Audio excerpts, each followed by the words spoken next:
Hey everyone, welcome to Reverse Homesteading. It's a lovely overcast spring day here in Melbourne, Victoria, Australia. We are in the southern hemisphere, so we are in spring. We have summer just around the corner. We tick over summer and all other seasons on the 1st of the month, so it'll be the 1st of December on Monday. So that's what's coming up. These are left over from last year. These are a yellow mini stuffing pepper called Cute Stuff. It's a golden one, and possibly like a lot of you, I hate throwing plants away, so I left it in there because I know that peppers or chilies can be a year-round thing. They can last for years. I once had a Thai bullet chili that lasted about 5 years in Melbourne. It was against an east-facing wall that warmed up, and then it got shade during the rest of the day and it didn't get the western sun, so it grew huge. It was taller than me. So some pretty little flowers there, so we'll get a few fruit from there.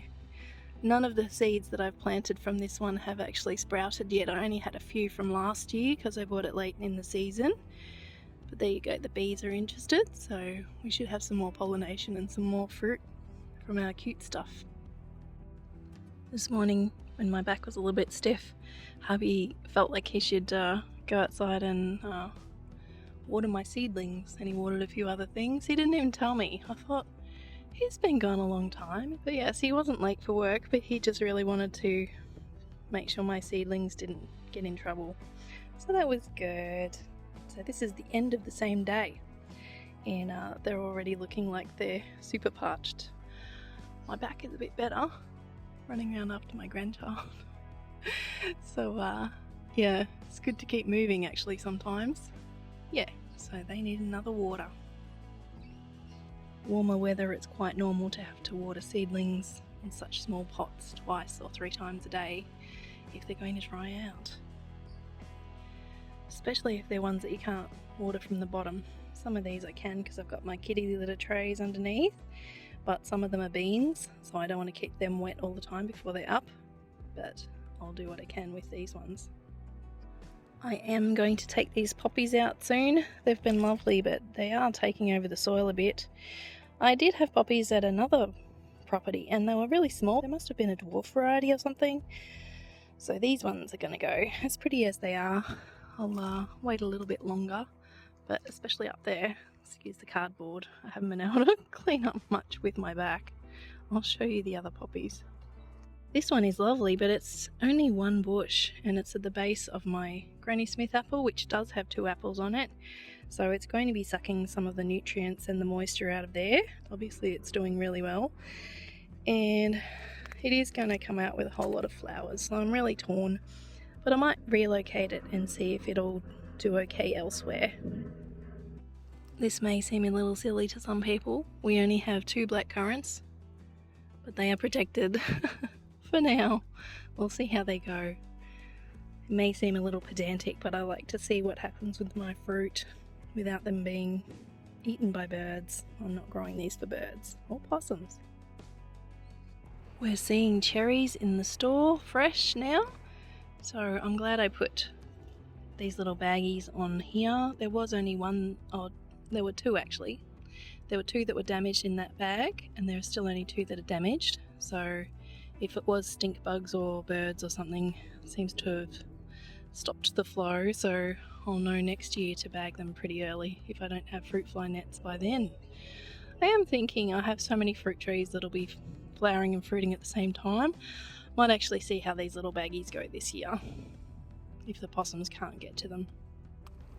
Pretty happy that the hollyhock transplanted very well, so any of you out there considering that your hollyhock is in the wrong place because they're quite tall, it actually worked, so they can be transplanted, so that's good. Some people do consider them weeds. I do have a friend who considers these weeds, but once they're flowering it'll be so pretty. I love the wildflower meadow kind of look, and it's great for the beneficial insects. Hopefully not for the bad bugs. Everything is going really well here on the fence.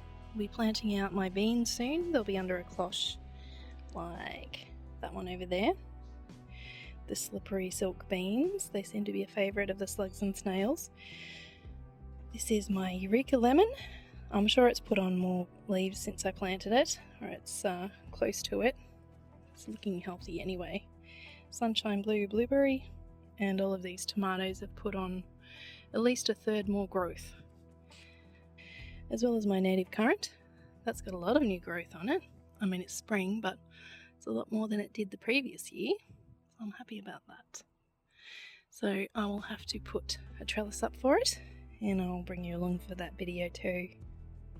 Look at all of the flower buds on my tangelo tree. That's pretty exciting. So white. I actually sniffed one the other day.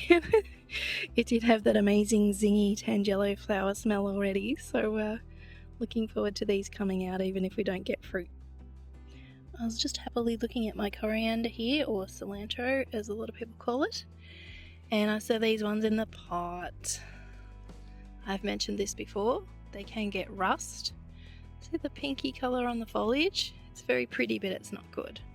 See, I've left them too long because my back wasn't very happy, and I haven't planted them out, and they've been too close in all of the rain. We've had 2 days on, 1 day off, 2 days on, 1 day off for rain, and it feels like it's going to rain again now. So I might put these out of the rain. I'll put these in my little mini greenhouse, but they probably won't come good. You usually can't fix rust, so that's a little sad. They might taste alright if you can just use the normal leaves, but perhaps I can pick some off. Poor little things.